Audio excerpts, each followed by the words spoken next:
to this week's video. No review this time. It's a bit of a specialist video this time around. It's not really a buyer's guide, but it kind of is. It's really not for everyone. It's for the raw beginner, and it's for people who are not buying a turntable. They're thinking about buying a turntable. What this particular video tries to do is answer a whole heap of questions I've been collecting and collating from YouTube channel comments, different videos, different comment sections, but also on Facebook and Twitter, Instagram and so on. So I wanted a sort of central point to answer all of those issues. But for these people, buyer's guides is really a step too far. They want to back up a little bit. They want to think about whether turntables are even for them. So this is a video that offers several quick pointers, a few things to consider before you even decide to buy a turntable. I've got 8 points for you. Why 8? Well, 8 is a rounder number than 10, if you think about it. First off, we're going to talk money.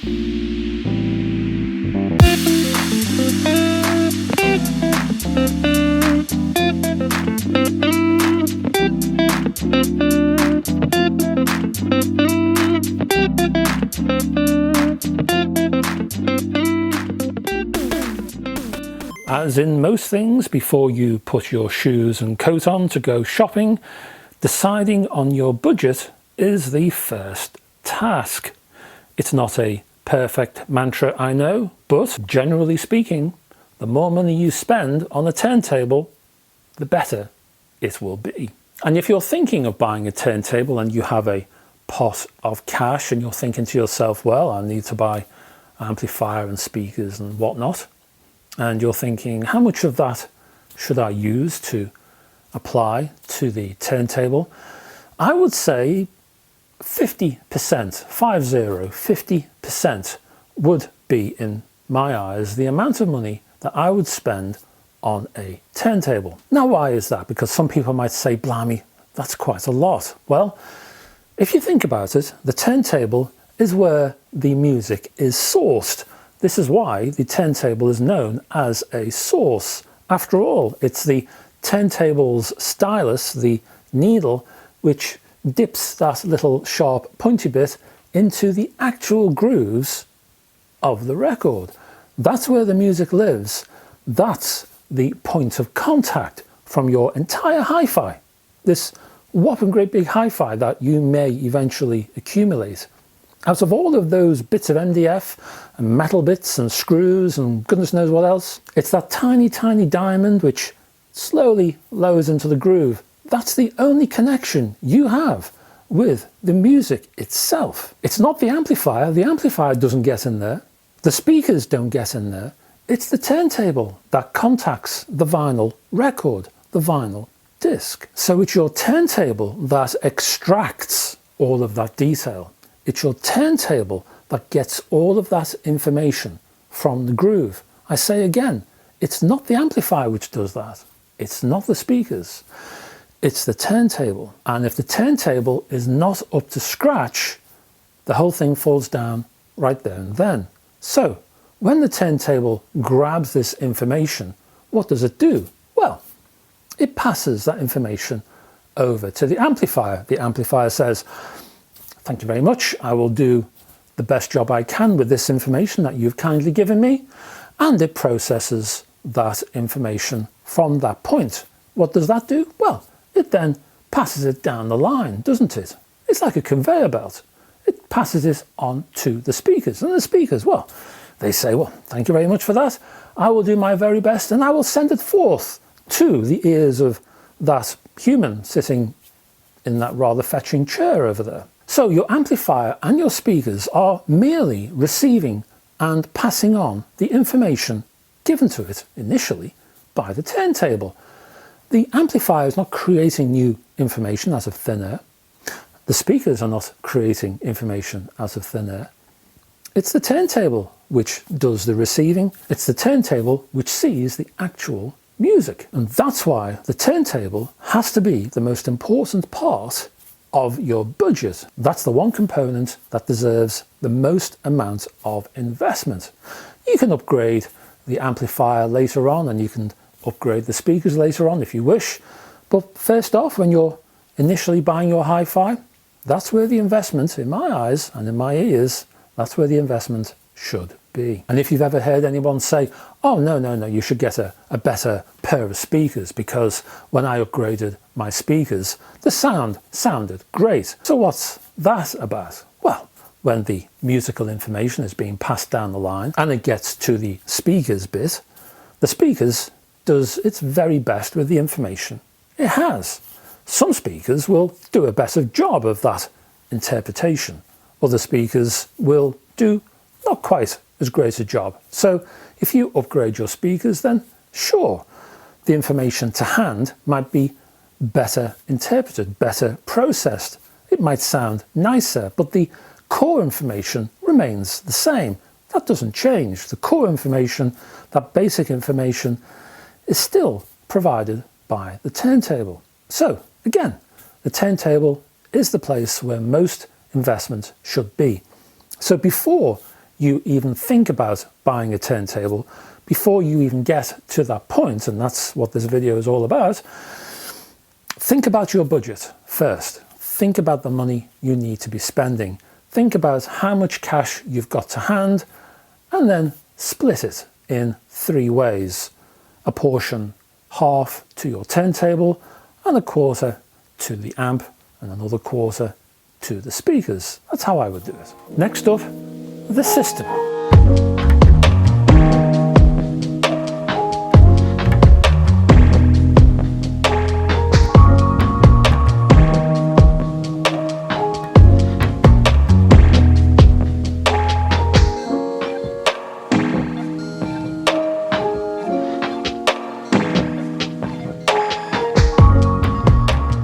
Now, I've already mentioned this, and yes, this is a turntable guide of a sort, but don't forget, if you're buying a turntable, you'll need to buy yourself an amplifier, and you'll also need to buy yourself a pair of speakers if you actually want to hear anything. I've had people on this channel who literally are not sure how to go about creating music from a turntable. So some people I've had in the comments have said, well, I've got my turntable, so can I hear something now if I just play music? What do I do? It's more than just a turntable. If you want to actually play a vinyl record, you need to connect it to an amplifier, and that needs to be connected to a pair of speakers. Now, as ever in life, there are little complications to these things. I said you need an amplifier, and I said you need a pair of speakers. That's true, but there are such things called powered speakers, and these units combine the two into one package. So you'll have a speaker, but inside the speaker will be an amplifier. So you get 2 in 1. Now, there are pros and cons for such an approach, and I've done a video which discusses those pros and cons. I'll put a link up above. You can check that out if you wish and you would like to know more or discuss the relative benefits or otherwise of powered speakers. Now, there's one other little thing that you need to know about. It's a little box, and I've kept it to the end because it's a little weird subject, really. If you want to play your vinyl records, the signal that goes from your turntable will have to pass through something called a phono amplifier. Now, a phono amplifier is an amplifier, and a phono amplifier is a specialist little item, and what it does, its only job, is to amplify the tiny signal that is produced by the stylus, by the needle, and that's all it does. And once it's finished doing that, it amplifies it to a certain level, it passes that information as it is over to the main amplifier, and then the main amplifier gets on and does its thing. Now, the reason I've left this subject to the end is because you can find a phono amplifier built in to the actual turntable. So it's already in there, it's already wired up, it's already set up, and it's all ready to go. Or you can have a phono amplifier built in to your main amplifier. Normally at the rear, you'll see the telltale phono sockets, which will tell you there's a phono amplifier buried within. So again, in the amplifier, it's already installed, it's already wired up, it's all ready to go. You have nothing else to do but plug in your cables from your turntable and away you go. Finally, you can buy external phono amplifiers. These are actual physical items in their own little boxes, and what happens is you have this box, there are cables that trail to the turntable, and on the other side there are more cables that trail to the main amplifier. This thing sits on its own, separate from both, as it were. Now, there are pros and cons as ever. There are pros and cons for having an external model or a built-in model to the turntable, to the amplifier itself. There's also phono amplifiers that can be built into speakers and powered speakers, I mentioned earlier, by the way. And again, I've produced a video which explains this whole process in a bit more detail, so I will put a link above. You can check that out if you wish. Next up, space.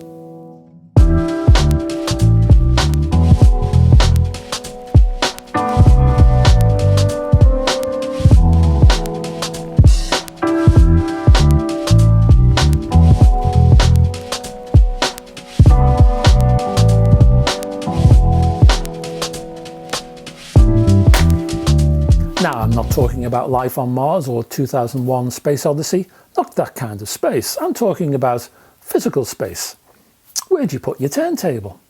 If you're buying a whopping great turntable, where are you going to put it? Now, some turntables are larger than others. Other turntables are luggable, I suppose you could say. There are even some turntables which are vertically situated. But nevertheless, you need to think about where this turntable is going to live. Now, a great way to secure your turntable and to enhance the sound and also to maximize the possibly limited space in your listening area, you might want to think about a hi-fi rack. Now, this is a shelving structure which can provide physical space for your turntable, but it also provides physical space for your amplifier and anything else you care to put on it, like a CD player or a DAC or anything else. And like all good skyscrapers, the best way to maximize space is to build upwards. So if space is at a premium and a shelving unit, well, it might be the answer to your concerns. Again, think about that when you're sitting on your sofa musing about the whole topic of turntables. Think about the shelving unit. Think about the budget you may need to spend to buy one. There are other options, yes, and I can help you with those in the comments if you need assistance, but a shelving unit is a good buy, I would suggest. Our next topic, new or second-hand.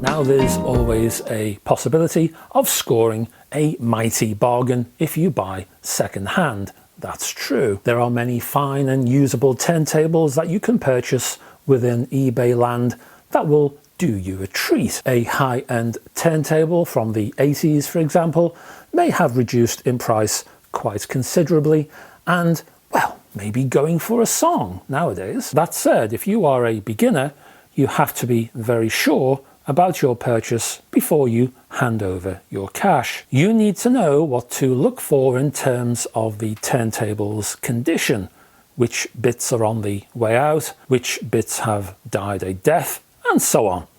If you are unsure as the first-time buyer, you should always buy new. Buying new offers legal protection, yes, but it also means that the parts are also new. Everything should work first time. There shouldn't be any need to go out and buy extra replacement parts, and you'll have a manual and guide to help you to get going. With second-hand purchases, a manual is not always available. It may have been lost or destroyed in the past. In short, if you are a beginner, buying new adds lots of hand-holding, lots of security, breeds confidence, I would say. It removes the stress of buying in the first place. Now, once more, I have done a video on buying second-hand, so check out the link above and you can see more about that if you want to investigate that area. Which takes us to the all-in-one systems.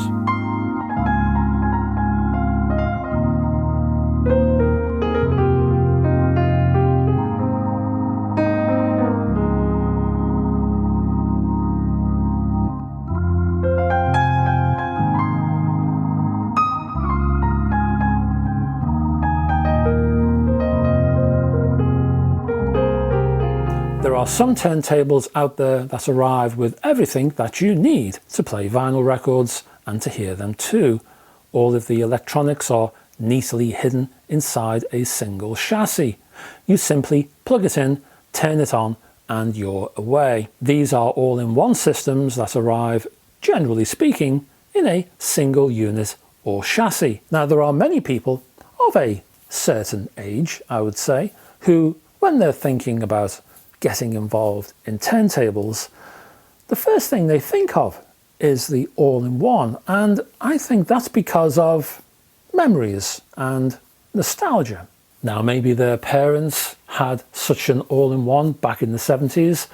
Of course, back then they had a different name. They were called music centres. Grandparents, they're another breed of the all-in-one user, but again, slightly different term. Back in their day, they were normally referred to as radiograms or variations on that word.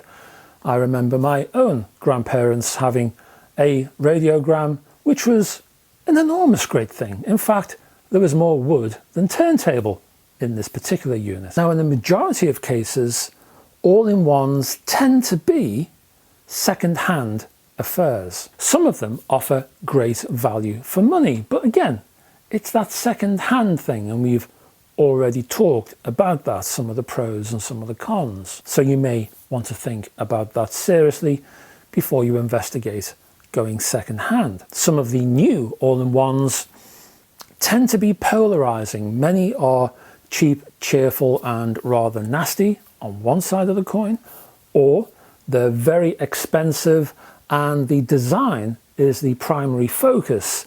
They tend to be almost art installations rather than basic usable hi-fi equipment. Now, there are a sprinkling of very nice, very usable, good quality, all-in-one music centres, for want of a better name.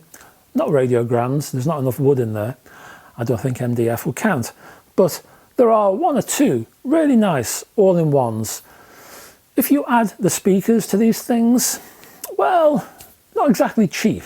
Under £1,000, mind you, but I don't know, I'd have to, what I'll do, I'll put a figure below on the screen. pro-ject, I think, does one or two, the very well-known turntable manufacturer. So what I'll do, I'll put a couple of indications below. You can check them out for yourself later on, I'm sure. But basically, if you're looking to buy an all-in-one and you're determined to go down that route, I would seek some further advice before you take the plunge. Next up, should you buy a Crosleys type record player, suitcase type thingy?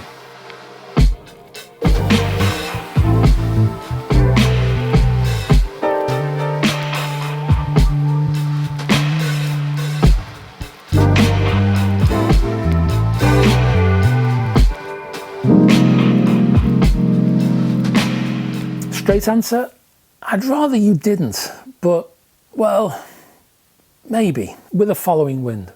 If your entire budget for your hi-fi, if all you have to spend, if the maximum amount of cash you can find is right down to somewhere around, say, £40, £50, £60, and that's it, and it ain't going to go any higher, and you're not able to save any more.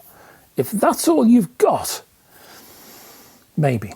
And I say maybe because I would rather you be listening to music than not. And I would always encourage beginners to enter the vinyl fold just to get them to listen to vinyl in whatever form that might be.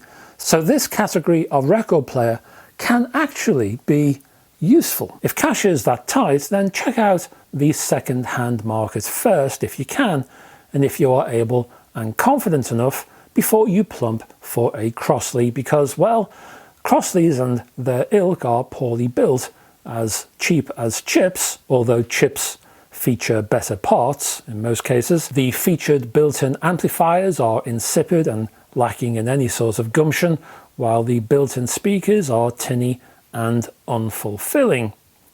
Oh, and these designs are not kind to vinyl. As I say though, even with this litany of errors, I'd rather you be listening to vinyl than not. Music is always my priority, and it should be yours. But look, if you do decide to buy yourself a Crosley, don't tell me.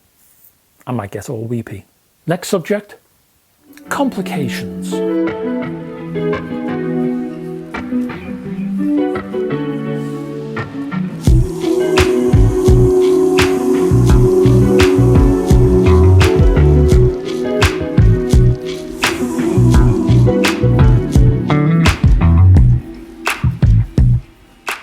Turntables, well, turntables look pretty darn complicated, don't they? So they must be a right old pain to set up in the first place. Hey, well, some expensive models are, some older models are. There are many other turntables which are, well, they're a breeze. In many of the budget turntable models out there, as an example, the manufacturer takes away a lot of the pain and makes the whole setup process as near as plug and play as you can possibly get, I would say. Well, at the very least, removes a lot of the hassle, put it that way. So I'm talking about things like installing and setting up the tone arm, which is a nasty thing for a beginner. That's gone. Installing and setting up the cartridge, which includes a host of different measurements. That's gone. And all of that kind of thing. So a lot of modern turntables, you're really looking at taking the thing out of the box, putting a couple of basic bits and pieces together, nothing too extraordinary, and you're off and running. So in most cases, certainly most cases under £1,000, I would be fairly confident that you shouldn't really worry too much about setting up your turntable. But by all means, ask your dealer, your retailer about the setup process, just to make sure, just to give you peace of mind. And the final topic for this video, well, we're going to look at modern devices.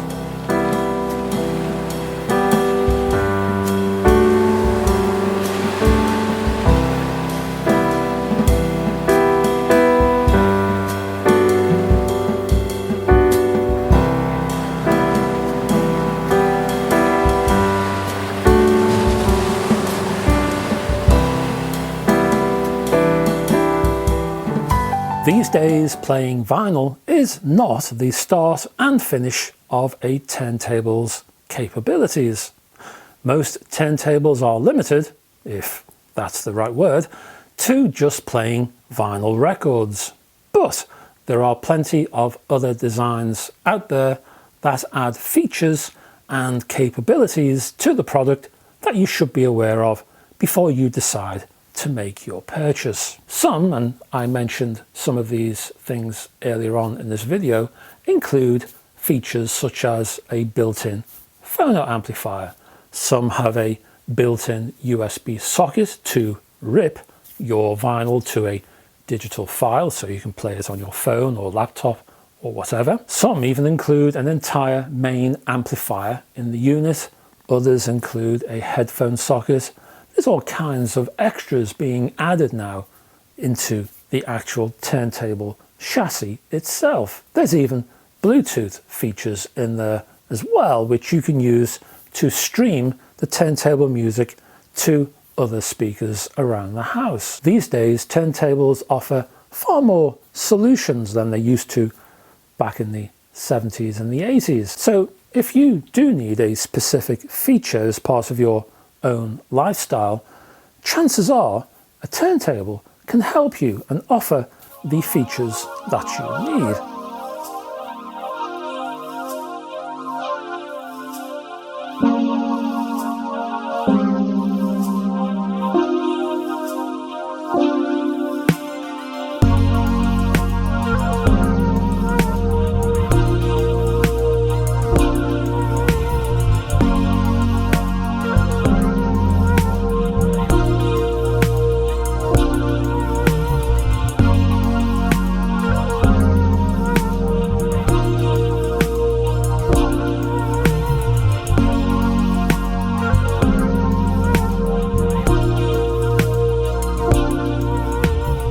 And that's it, folks. That's answering all the questions I have collated over the last several weeks, couple of months from different social platforms.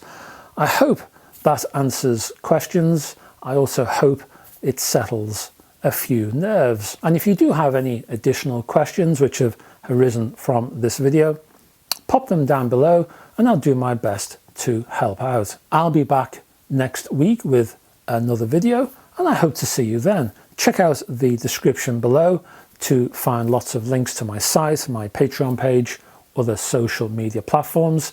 Please, if you can click on the like and also subscribe buttons below. Just helps this channel to move forward, which is always a great thing, I think. And I'll be back next week, as I say. Hopefully you can join me. I'd love to have your company. Until then, bye bye for now.